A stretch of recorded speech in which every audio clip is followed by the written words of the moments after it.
Leto 2011 je bilo za naše poveljstvo in sile Slovenske vojske uspešno in vsak od vas je prispeval svoj delež, svoje znanje in energijo. Eni več, drugi manj, vsi kot del učinkovite vojaške organizacije na čelu sil Slovenske vojske. Naj vas spomnim na nekatere dosežke. Še posebej tiste, ki se morda v dvomih, ste morda manjkali ali pa imate težave pri razpoznavanju pozitivnosti in nadpovprečnosti v teh časih. V preteklem letu smo dvignili raven sposobnosti poveljstva sil za odzivanje v različnih razmerah in za vodenje delovanj na kopnem, morju in zraku. Izvedli smo reorganizacijo štaba in vzpostavili združeni operativni center ter s tem pogoje za učinkovitejše delovanje. Z dosledno realizacijo kadrovskega načrta smo vzpostavili racionalnejšo strukturo ob večjem učinku. Na vajah Pomlad in izziv smo dvignili raven usposobljenosti za vodenje delovanj Slovenske vojske. Vzpostavili smo normativne podlage za učinkovitejše postopke zagotavljanja pripravljenosti za delovanje in opredelili procese, s katerimi se uresničuje poslanstvo Slovenske vojske, predvsem na področju nadzora in varovanja morja in zračnega prostora. Delali in uresničili smo marsikaj, kar je bil dolg in kar se je že nekaj časa pričakovalo od našega poveljstva. Tako kot za poveljstvo sil Slovenske vojske, lahko tudi za sile v celoti ugotovimo, da je bilo leto 2011 uspešno. V operacije kriznega odzivanja smo napotili 900 pripadnikov Slovenske vojske. Noben ni bil ranjen in nobenega nismo izgubili. Doma smo se vedno odzvali, ko so nas rabili in nas poklicali. Reševali 166krat v gorah in na cestah, zagotavljali pitno vodo več mesecev. Dvigovali smo usposobljenost za bojno delovanje na vajah doma in v tujini. Uveljavljali smo spremembe kadrovske strukture poveljstev in enot kot pogoj za večjo učinkovitost, ekonomičnost in strokovnost. Vse uspehe sil Slovenske vojske je vtkano delo pripadnikov poveljstva sil. Verjamem, da lahko vsak najde sebe. V nekaterih primerih brez vas sploh ne bi bilo dogodkov ali aktivnosti, v nekaterih ste pripravljali podlage, druge pa ste neposredno vodili ali podpirali. Posebna zahvala gre tistim, ki so nosili dvojni delež in poleg svojih opravljali tudi naloge drugih, ki so bili odsotni. V letu 2011 smo postavili kar nekaj mejnikov. Verjetno do sedaj še noben bataljon Slovenske vojske se ni uril in potreboval svoje zmogljivosti v tako kompleksnem okolju kot 20. motorizirani bataljon na vaji v Nemčiji. Ne spomnim se, kdaj smo nazadnje premestili naše letalstvo in zračno obrambo 500 km od doma in bojno delovali iz zraka. Kdaj je, na primer, nazadnje 17. bataljon vojaške policije izvedel takšno vajo ali kdaj je, na primer, 460. artilerijski bataljon ognjeno deloval zunaj nacionalnega ozemlja in na takšnih razdaljah. Nikoli prej naši pripadniki niso delovali v tako tveganem in sovražnem okolju in upravljali z vojaško bazo v operacijah kriznega odzivanja. Kdaj smo nazadnje prepluli toliko navtičnih milj ali izvedli nočno vajo z bojnim streljanjem četne ravni.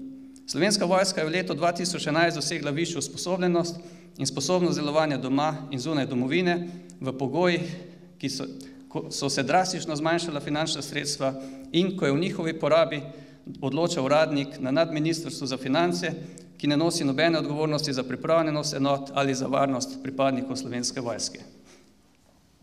Kako je bilo v takšnih pogojih sploh mogoče doseči napredek? Preprosto. Zavedanje, da kriza ne more biti upravičilo, saj se naloge Slovenske vojske in odgovornosti poveljnikov za pripravljenost enot po zakonu niso v ničemer spremenili. Ambicije, želje, drznost in iznajdljivost v iskanju izzivov in najboljših pogojev, ki omogočajo višjo usposobljenost, motiviranost in višje zmogljivosti. Zavedanje, da se enote preizkušajo in rastejo v zahtevnih vadbenih pogojih. Pa tudi dobro sodelovanje in vzajemna pomoč med Slovensko vojsko in vojskami Makedonije, Črne gore, Italije in Združenih držav Amerike. Odlični poveljniki, dobri štabi in motivirani in sposobni počasniški zbor. In ja, moji poveljniki, tudi zaradi dobrega dela mojega poveljstva. V tem letu ne bo nič drugače. Pripadniki Slovenske vojske danes delujejo v nevarnih in tveganih situacijah. V operacijah kriznega odzivanja, doma na nas računajo državljani Republike Slovenije, da se bomo odzvali in pomagali pri zagotavljanju varnosti, zaščite in reševanju. Finančna kriza nam ne bo preprečila zagotoviti čim boljše vadbeno okolje za zagotovitev pripravljenosti. Ne pričakujemo nove opreme, zagotovili pa bomo vse, da bomo uspešno uresničevali naše poslanstvo s tistim, kar imamo, ker smo profesionalci in se od nas to pričakuje. Veselimo se pohval in dobrih želja vseh, ki vedo, zakaj obstajamo in kaj so naše naloge. Še posebej smo veseli sporočil in želja tistih, ki ne pripadajo nobeni politični stranki, združenju ali iniciativi.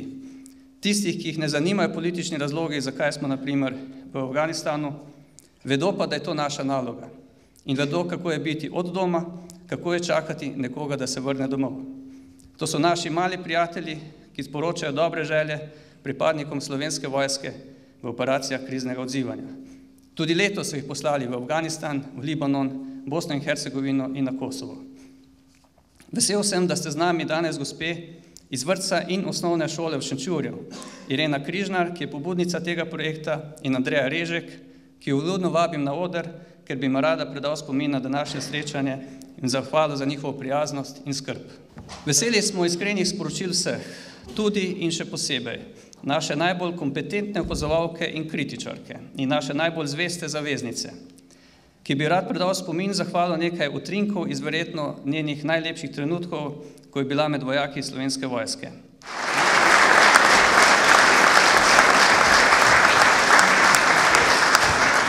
Hvala, poveljnik sil, za to res prijetno presenečenje in pa tudi za res zanimivo in lepo sliko, ki me bo spominjala na delo, ki smo ga opravili in pa tudi na čase, ki smo jih preživeli skupaj. Bi pa ob tej priložnosti rada izrekla tudi iskreno čestitko poveljstvu sil za 9-letno delovanje.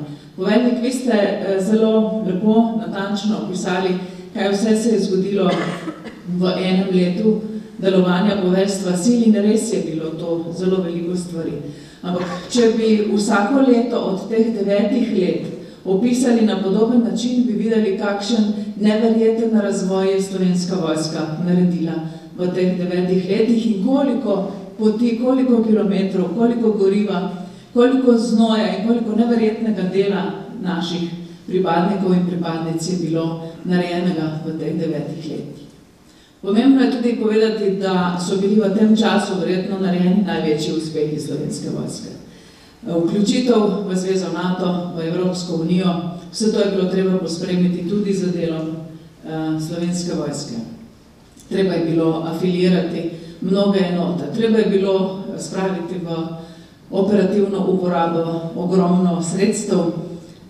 Nekako ste namignili, da morda v prihodnosti ne bo več veliko tovrstnih izzivov, ampak jaz vseeno upam, da se bo tudi finančna situacija nekega dne v prihodnosti toliko izboljšala, da bomo lahko tudi nova sredstva spet uporabljali oziroma jih operativno spravljali v korist slovenske in seveda tudi mednarodne varnosti. Je pa v teh letih bilo veliko narejenega tudi na zaupanju. Namreč tako zelo, kot je v 9 letih zraslo zaupanje v Slovensko vojsko, se v zgodovinah vojsk zelo redko zgodi. Jaz si želim, poveljnik, da bi tako vi, kot celotno poveljstvo sil, kot vse enote Slovenske vojske, v prihodnosti skrbele predvsem za ta kapital. Namreč ne smemo in ne smete izgubiti tistega ključnega, kar vojaki in vojakinje potrebujete. To je podporo svojih ljudi, legitimnost v svoji državi in tudi v svoji politiki. Potem, ko imamo to podporo, ko imamo svoje ljudi na svoji strani, je lahko dobiti na svojo stran tudi mednarodno javnost. In Slovenska vojska se lahko pohvali tudi s tem, da je sprejeta, spoštovana in verodostojna vojska v zavezništvih. Želim si, da bi lahko za vse institucije slovenske družbe rekli podobno. In želim si, da bi tako lahko govorili o Slovenski vojski še zelo veliko let. Torej, iskrene čestitke poveljstvu sil ob 9. obletnici. Velika zahvala vsem, ki so in ste gradili poveljstvo sil teh 9 let in pa velika hvala vsem za čudovite izkušnje v teh 3 letih. Hvala.